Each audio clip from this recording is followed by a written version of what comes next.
पदकमलं वैष्णवांश श्रीरूपं सागरजातं सहगण रघुनाथान्वितं तं सजीवं साद्वैतं सावधूतं परिजनसहितं कृष्ण चैतन्य देवं श्रीराधा कृष्ण पादान् सहगण ललिता श्री विशाखान्वितांश नम ओं विष्णुपादाय कृष्णपृष्ठाय भूतले श्रीमते भक्तिवेदांत स्वामिन्निति नामिने नमस्ते सारस्वते देवे गौरवाणी प्रचारिणे निर्विशेष शून्यवादी पाश्चात्य देश तारिणे हे कृष्णा करुणा सिंधु दीनबंधु जगतपते गोपेश गोपिका कांत राधा कांत नमस्तुते तप्त कांचन गौरांगी राधे वृंदावनेश्वरी वृषभानुसुते देवी प्रणमामि हरिप्रिये वाञ्छाकल्पतरुभ्यस्य कृपा सिन्धुभ्य एव च पतितानां वैष्णवेभ्यो नमो नमः। जय श्री कृष्ण चैतन्य प्रभु नित्यानंद श्री अद्वैत गदाधर श्रीवासादि गौर भक्त वृंद हरे Krishna Krishna Krishna Hare Hare Hare Ram Ram Ram Hare Hare Hare Krishna. So welcome to the Bhaktyaloka series. Today we will be discussing the fifth of the quality which one should practice in order to attain complete success in pure devotional service. That is Sanga Tyāgāt. Just a minute.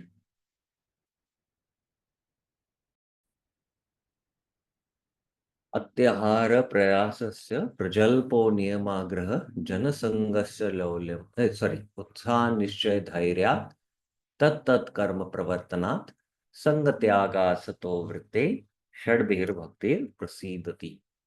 So we saw Tattat Karma Pravartanath in two classes, and Bhakti Thakur is quite clear of Tattat Karma Pravartanath. He quotes the Uddhav Gita verse of the limbs of pure devotion quoted by the Lord, and then he straight goes to Bhakti Rasamrita Sindhu of the 64 limbs, and then starts quoting all these 64 limbs, and then starts explaining all these limbs. Following all these limbs of devotion is what is Tat Tat Karma Pravartanat. That's what Bhaktivinoda Thakur makes it very clear.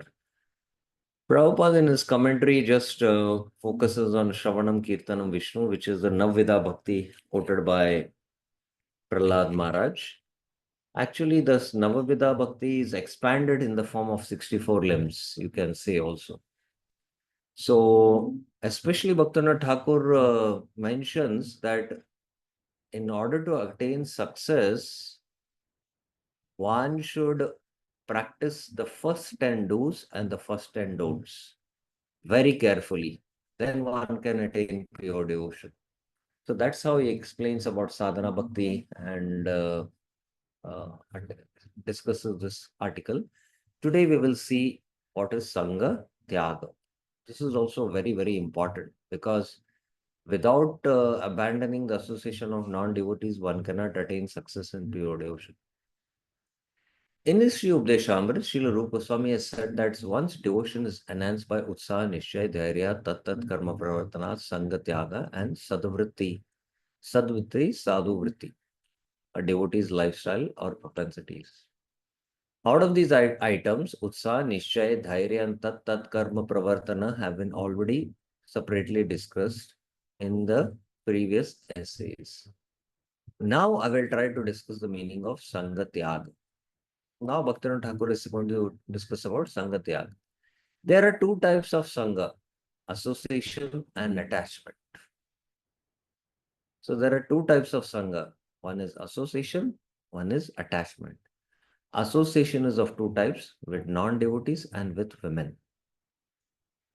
Similarly, attachment is also two types, attachment for prejudices and attachment for assets. So here I have put it in the chart. There are two types of Sangha, association, attachment. Association with non-devotees, association with women, and attachment to prejudices and attachment for assets. So what Bhaktivinoda Thakur is going to do in this article is he's going to elaborately discuss association with non-devotees, then association with women, attachment to prejudices, attachment to assets. That's it. Okay. Can anyone tell us association is of how many types? Sanga Tyāgāt? How many types is association? Yes, Nandini Mataji. Two types, association and attachment. Then association is of two types, with non-devotees and with women. And attachment is again two types, attachment for prejudices and attachments for what we say, uh, assets, gaining assets. Yeah? Very good. Yes. So let's now go to association with non-devotees. So that's how we'll start. Those Mahatmas who wish to attain perfection in devotional service should carefully give up Sangha in the form of association and attachment. Both the things he has to give up. Otherwise, this Sangha will gradually and surely ruin everything. Both, huh? Any association in the form of Sangha in the form of association or attachment can ruin. As stated in the Bhagavad Gita 6:22-23, Dhyayato Vishayan Pumsa Sangaste Shapajayate Sangat Sanjayate Kama Kamat Krodha Vijayate. For the person who meditates on the sense objects, Dhyayato Vishayan Pumsa, attachment arises. Sangaste Shapajayate. So here, the principal meaning of Sangha is attachment, which Bhaktivinoda Thakur is also spoken. Association is also there, but attachment. And then from attachment arises desire. Sangat sanjayate. From desire arises anger. Kamat krodha bijayate. Krodhat bhavati sammoha. Sammoha smriti brahma. Smriti brahmshad buddhinasho. Buddhinashad pranashrati. From anger arises bewilderment. Krodhat bhavati sammoha. From bewilderment comes loss of memory. Sammoha smriti vibhrama. From loss of memory comes loss of intelligence. Smriti brahmshad buddhinasho. And from loss of intelligence, one becomes completely destroyed. Buddhi nashat pranashyati. So, Bhaktivinoda Thakur's statement, otherwise, this Sangha will gradually and surely ruin everything. Pranashyati. For that, he is quoting this verse. A practitioner should always remember this instruction of the Lord. So, one should always remember this instruction. So, this is a verse of how downfall happens. The sutra for downfall is there. If a practitioner engages in prohibited association, then gradually his attachment increases. That which is prohibited, you do that, then gradually attachment will increase.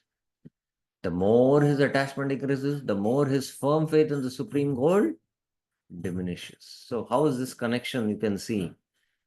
The more you become attached, then the more that firmness to attain the supreme goal will become slackened.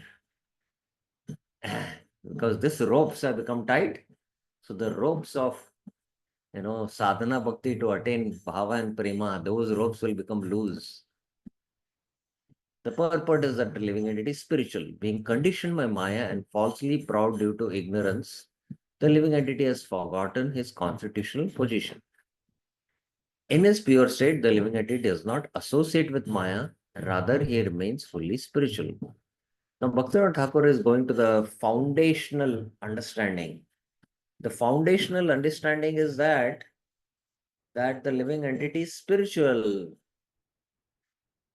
and being spiritual, but now he's conditioned by Maya because of avidya, and he has forgotten his spiritual position.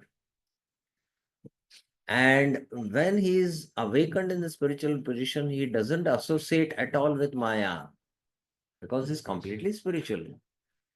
In the spiritual world, all the association of the living entity is spiritual.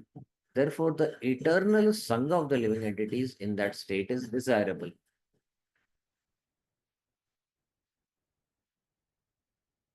The Sangha in the conditioned state of the living entity is polluted. So, there is the Sangha in the material world and then the Sangha in the spiritual world. In the Sangha of the spiritual world, it is eternal Sangha, it is always desirable. But Sangha in the material world is conditioned or it is polluted. That Sangha being polluted with nescience in the form of association with non-devotees and women and attachment for family and assets is unfavorable for one's advancement. So it is unfavorable for one's advancement. Spiritual Sangha of the living entities is compatible and mundane Sangha is incompatible. Just like, the soul being spiritual, just like the fish, it's naturally compatible to stay inside the water. And coming out, it is in a state of incompatible situation. So the spirit soul is naturally compatible to stay in the spiritual atmosphere. And the whole material atmosphere for the spirit soul is incompatible. So similarly, spiritual Sangha is compatible, material Sangha is incompatible. To get free from this incompatible Sangha is the living entity's liberation. Now we will be considering incompatible Sangha. So he is going to speak about incompatible Sangha. First, we will consider the association of non-devotees. So within this, Bhaktivinoda Thakur, association, because there are two types of Sangha, association and attachment, he will speak about association with non-devotees, Sangha with asadhus.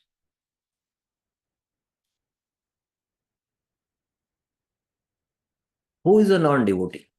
Those who are not subordinate to the Lord are called non-devotees. Very, very, I can say, profound definition of who is a non-devotee. Those who are not subordinate to the Lord are called non-devotees. And then he speaks about these Gyanis. The Gyanis are never subordinate to the Lord. They think they can become one with the Lord on the strength of their knowledge. They think Jnana is the topmost object. The Lord cannot keep one who attains Jnana under his control. The Lord became supreme by the strength of this Jnana. So I too will become supreme. Therefore, all the endeavors of the Jnanis are to become independent of the Lord. The Lord's power does not act on one who achieves liberation in the form of merging with the Lord, which is attained by Jnana. This is the attempt of the Gyanis. The Gyanis and mundane scholars do not depend on the mercy of the Lord. They try to achieve everything on the strength of their knowledge and reasoning. They do not care for the Lord's mercy. Therefore, Gyanis are non-devotees. So very nicely, Bhaktivinoda Thakur has brought up this point: who is a non-devotee? Those who are not subordinate to the Lord. And he speaks about these Gyanis. The Gyan path is to become one with the Lord. So how they think, what is their thinking mentality, and with their own strength, knowledge, and think they can attain liberation, and they don't depend on the Lord's mercy. So that is why Gyanis are non-devotees. Then, although some Gyanis accept devotional service as their process of sadhana, at the time of perfection, they discard it. So at the time of perfection, just like you climb the ladder and go up. So once you're up, you dispose the ladder, you throw away the ladder. So some of these Gyanis take up to the process of bhakti also, but they think that this bhakti is the means to attain that end of liberation. Once the end is attained, the means is discarded. In all their activities, there are no symptoms of eternal serving mood or subordination to the Lord. Such are the symptoms of the Jnani Sampradaya of philosophical speculators.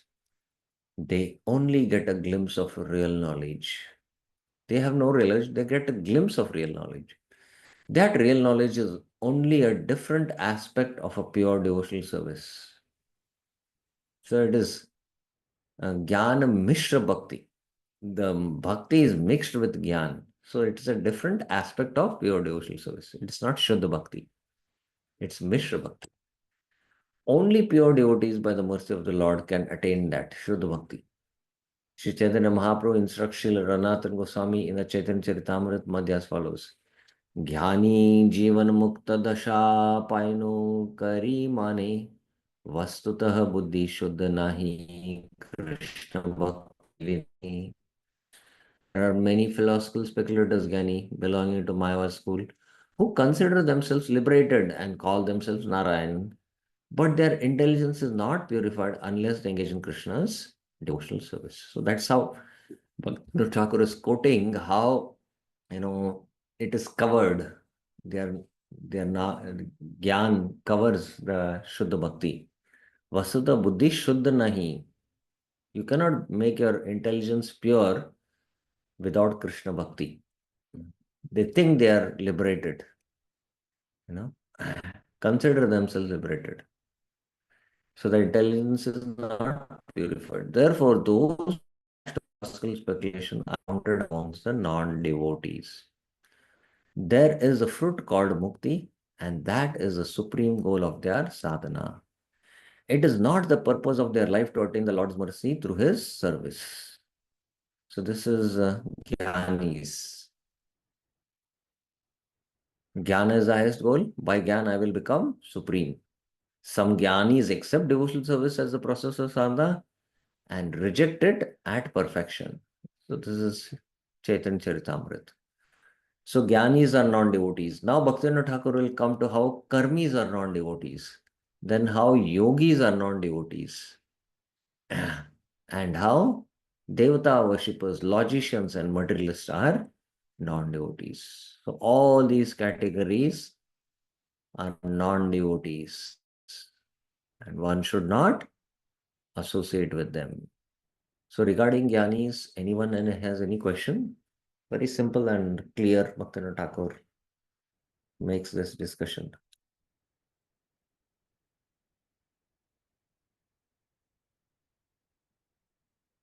Any questions, any clarifications? Okay, so now let's go to karmis. What does Bhaktivinoda Thakur say about karmis?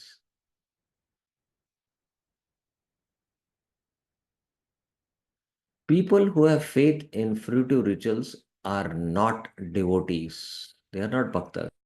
Faith in, attaining fruits in this world. Therefore, they are also non-devotees. If anyone performs karma in order to achieve the mercy of Krishna, then that karma is called bhakti. But if one performs karma so that I can achieve the mercy of the Lord and I ultimately practice bhakti, then that karma is bhakti. Are you able to distinguish and clearly understand? The karma kandis perform karma. That's why it's karma yoga. Sakama karma it is. Because they perform this because they want to attain not the mercy of the Lord, they want to attain Swarga. But if somebody is a Vaishya, he's an agriculturist, he has a propensity to perform agriculture, karma. But he performs that karma, and the grains, what is cultivated, he gives to a Vishnu temple. And he desires that, by I'm offering this so that I can get a lot of wealth, or I can get children, or I can earn more money, or any opulence. Then also does he is a karmi.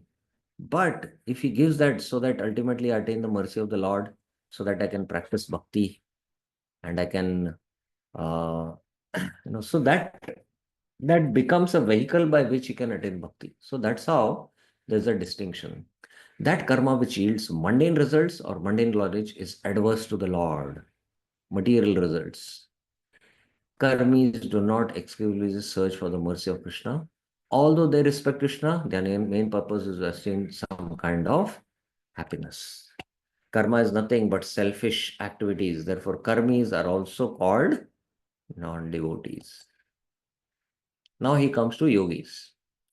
Yogis sometimes search for liberation, the fruit of jnana, and sometimes they search for vibhuti, opulence, the fruit of karma. Hence, they too are called non-devotees.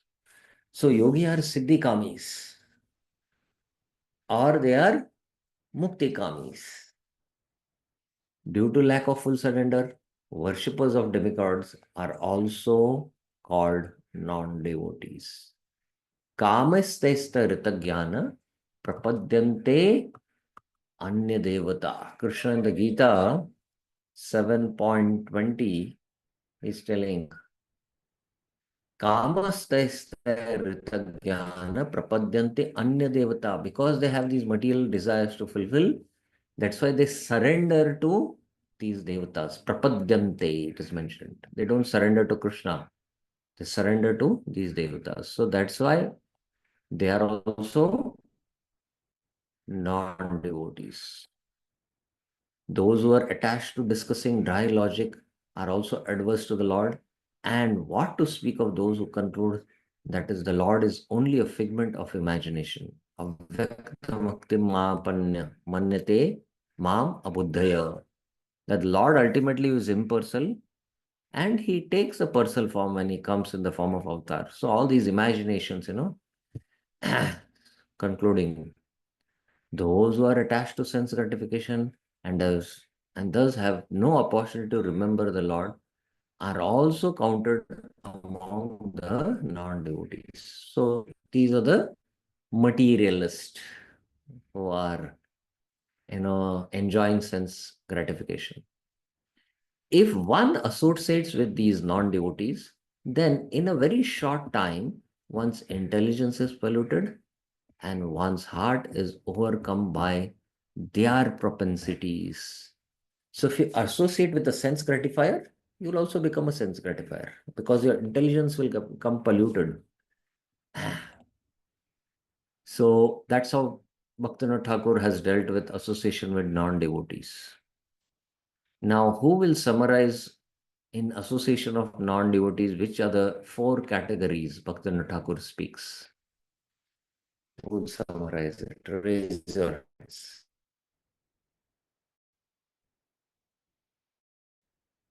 Who will summarize it?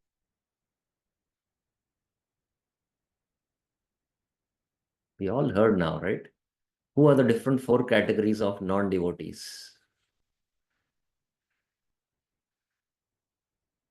Anyone? Priya Mataji. Hare Krishna Prabhuji Pranam. Sorry, I joined late, so I'm not able to connect. I'm so sorry. Oh, okay. Ras Viharini, Radha Ras Viharini Mataji.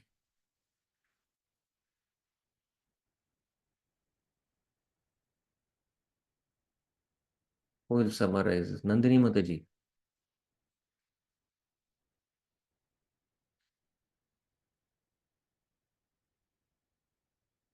I have Really unmuted it. sorry, I I am multitasking. I'm in the kitchen. I Oh.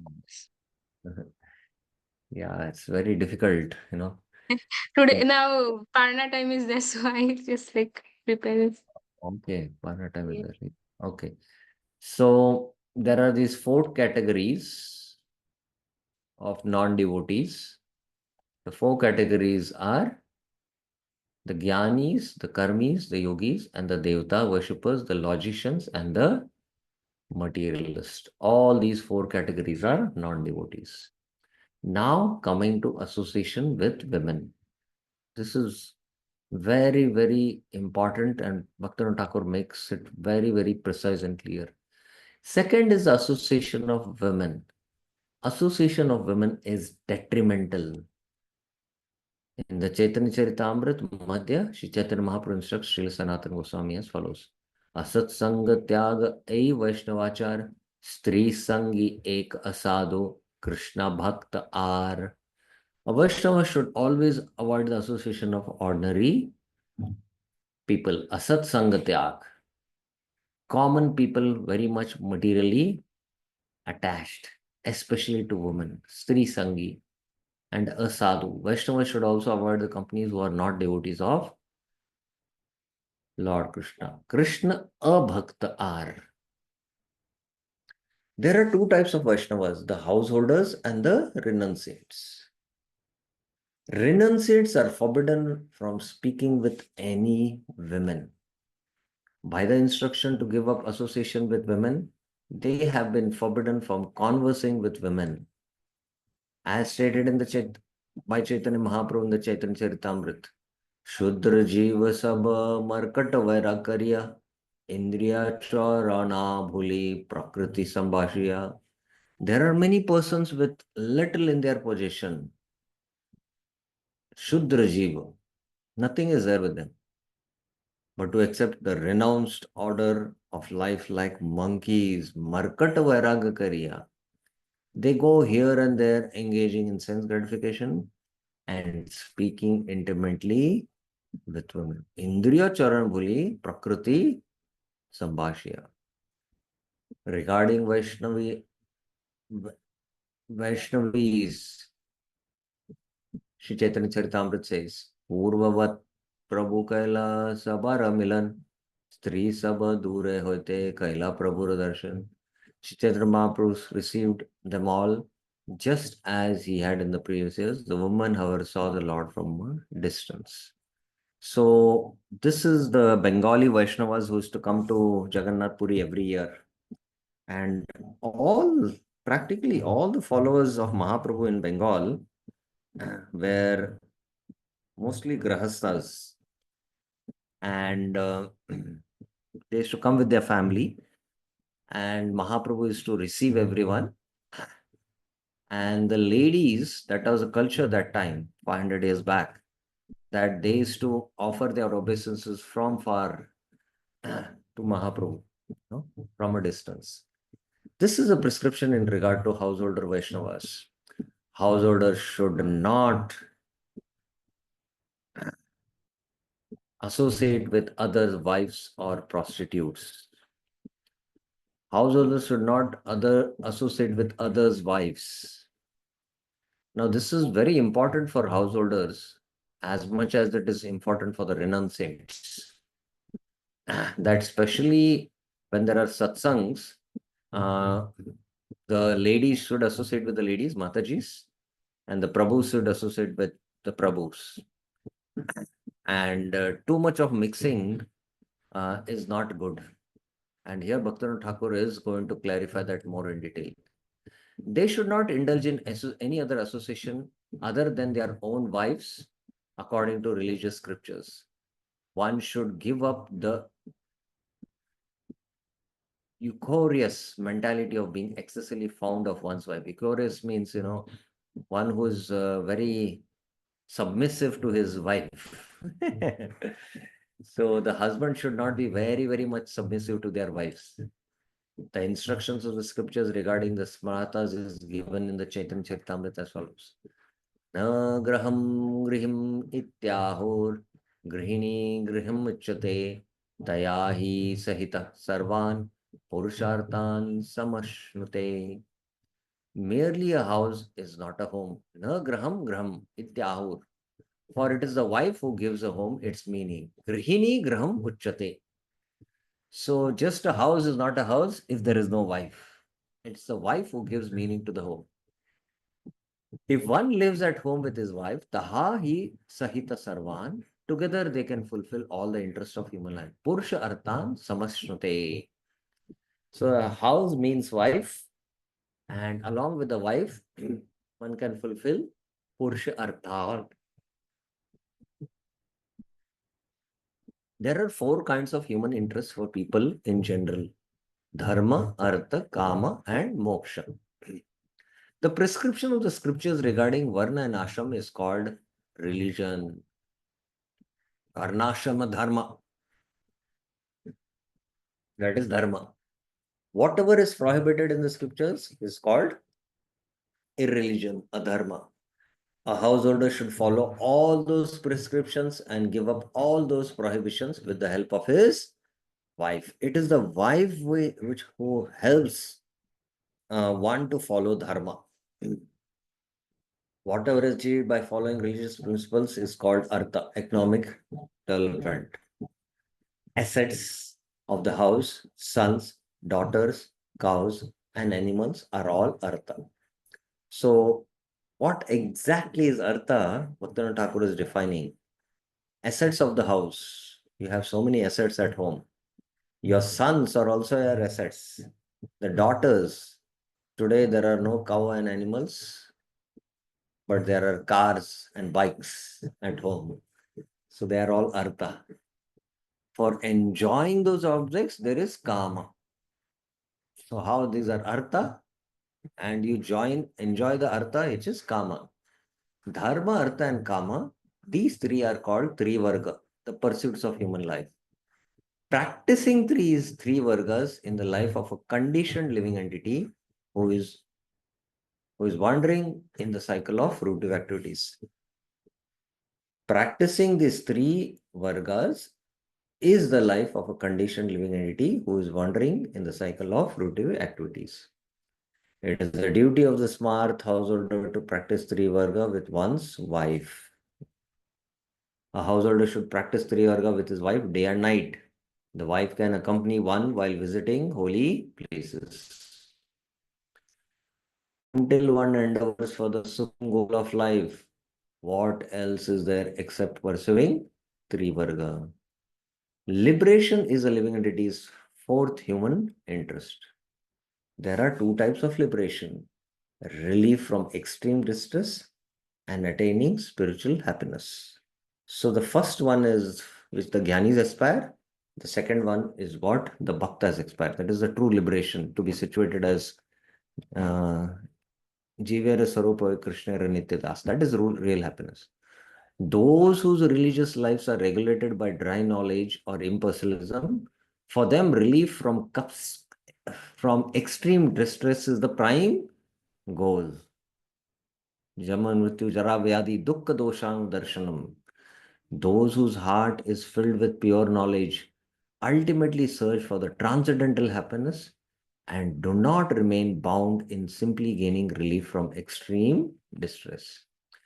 A Vaishnava, whether a householder or an innocent, is desirous of transcendental happiness. Both the sannyasis and the grahastha Vaishnavas, they desire transcendental happiness. A householder Vaishnava always works together with his wife with the aim of achieving transcendental happiness. Although engaged in all work in this way, they never become, I don't know, how do you pronounce this? Euphorious. Let us see. Uxorious. Uxorious. Uxorious. Uxorious means one who is very submissive to the wife or very fond of the wife. In this way, he remains free from woman's association throughout his life. If you're too fond of your wife and too submissive, that means you're too much attached. They should work together to attain transcendental happiness, both the husband and the wife. He totally gives up illicit, intimate speaking with women and the mundane, uxorious mood in illicit association with the wife. So first of all, the householders are mentioned that they should not illicit intimately speak with women. It is the men with the women and the women with the men. And not having this uxorious mood means very submissive and fond and attached to the wife. Both ways. It is both ways. In the Srimad Bhagavatam 1 to 9, 10, 13, and 14, Sut Goswami has briefly explained the rules of a Grahastha Vaishnava.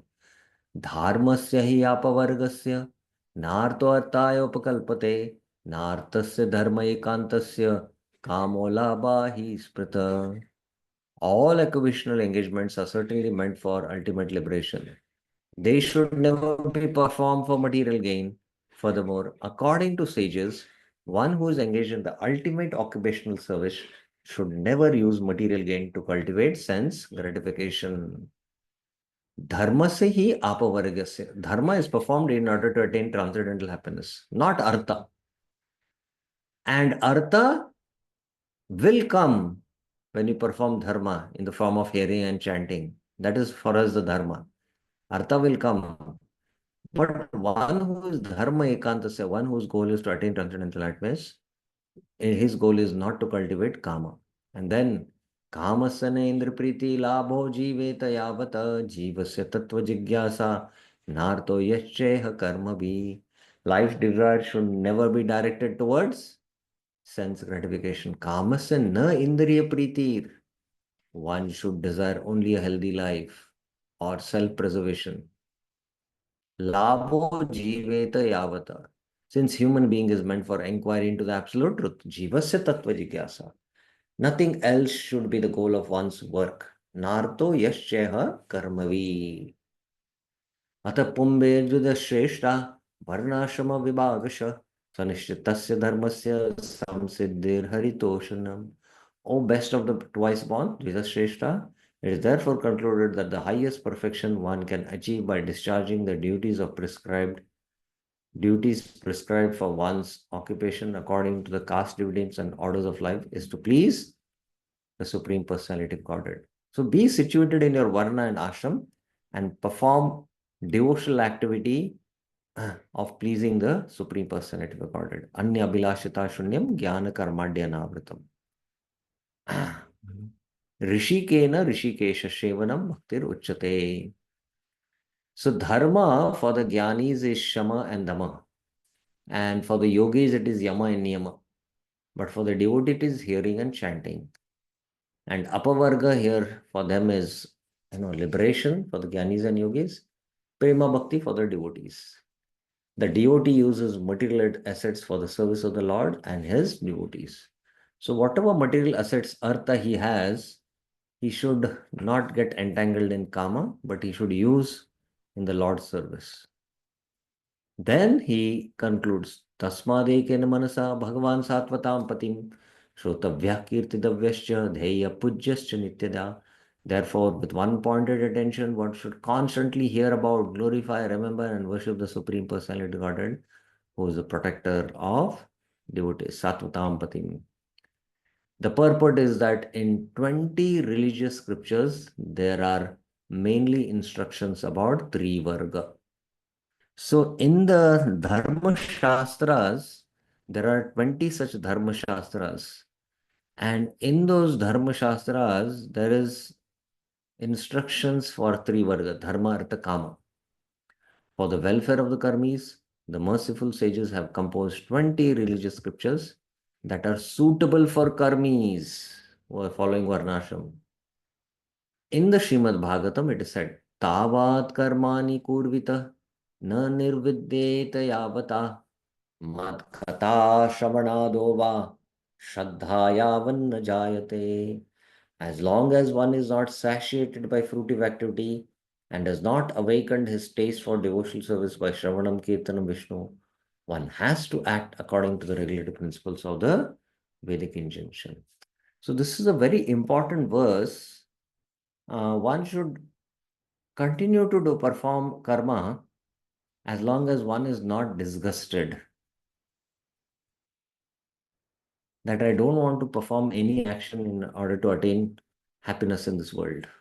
One is completely disgusted with material life.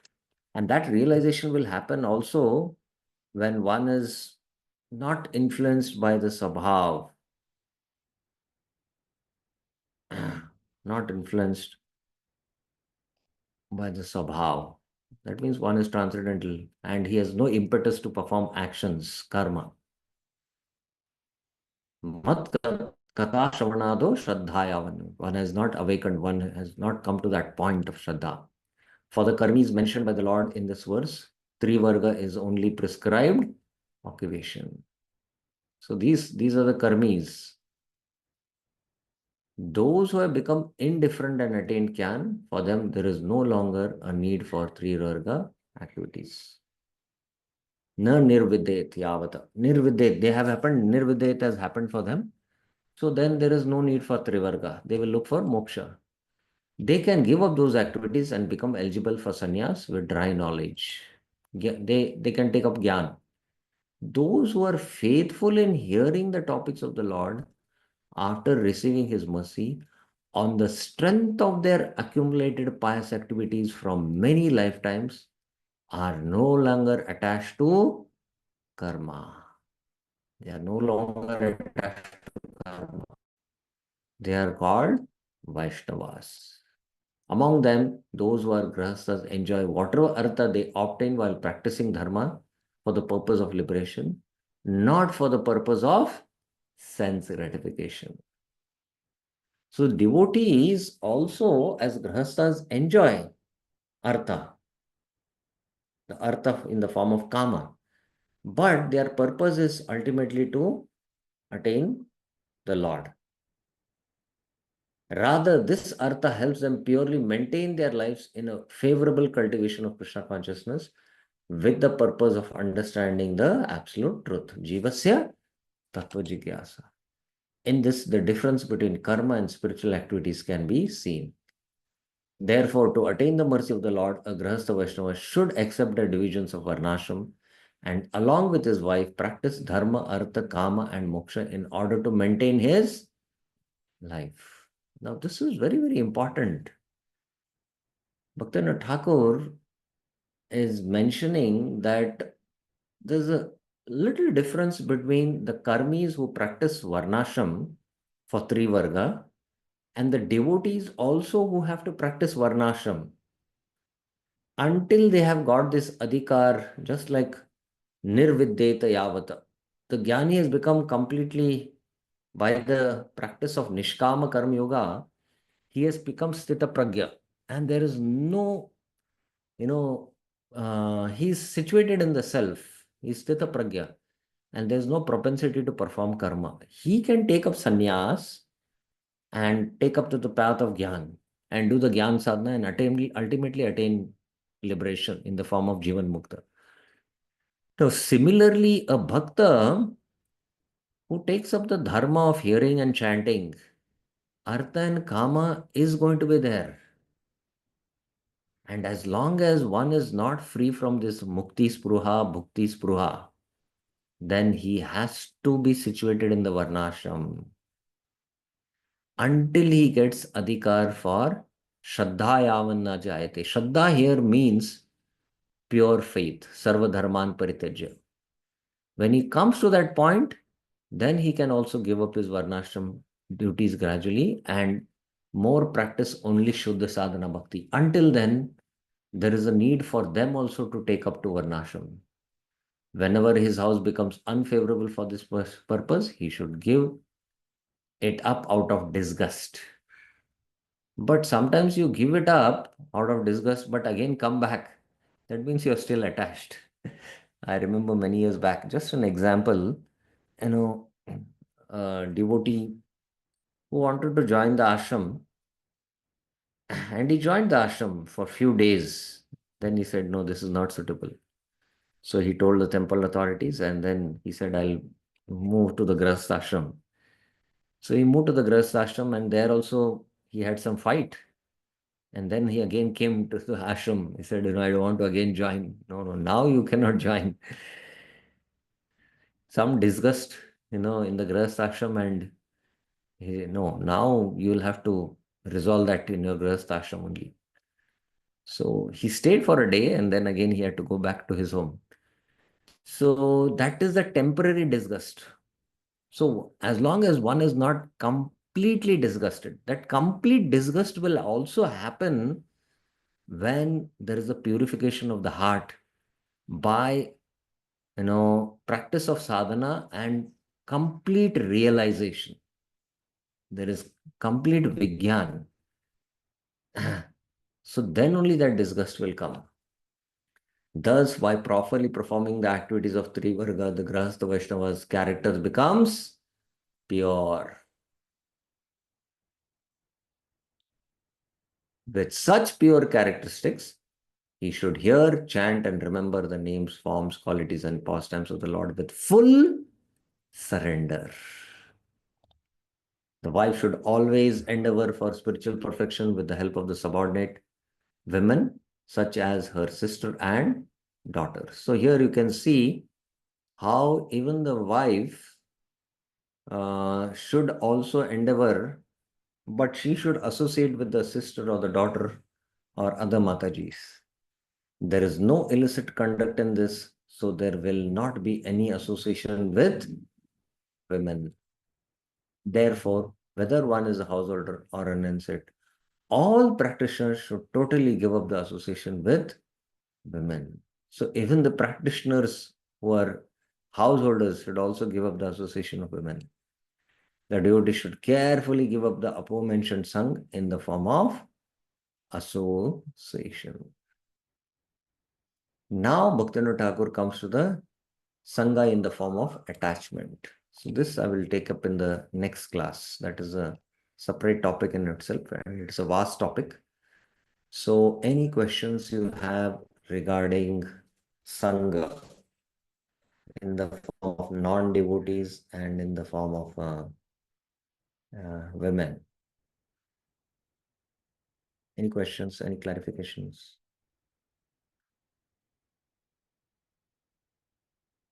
Okay, so then we will stop here, and tomorrow we will continue this discussion and complete attachment due to prejudices and attachment due because of assets. And after that, there is the last article, which is Satovritti, Sadvritti, which is Satovritti, and that will take 2 classes. So in next 3 classes, we will complete the entire discussion. Priya Mataji, you have a question? Hare Krishna Prabhuji Pranam. In one of the slides, it was mentioned that it is the duty of the Smarta householder to practice Trivarga with one's wife. Correct. This Smarta householder means? Smartas are basically those who are, the Brahmanas who are identify themselves according to the Varnashram. So they are the ones who have to practice that Trivarga. But after that, Bhaktivinoda Thakur compares that to the Grahastha Vaishnavas also, who also have to practice this, but with the goal to ultimately attain pure devotion. So that's how he makes that slight comparison there. Okay. Yes, thank you, Prabhuji. Okay, so thank you very, very much. Srila Prabhupada ki jai. Srila Bhaktivinoda Thakur ki jai. Shri Bhaktyaloka ki jai. Hare Krishna.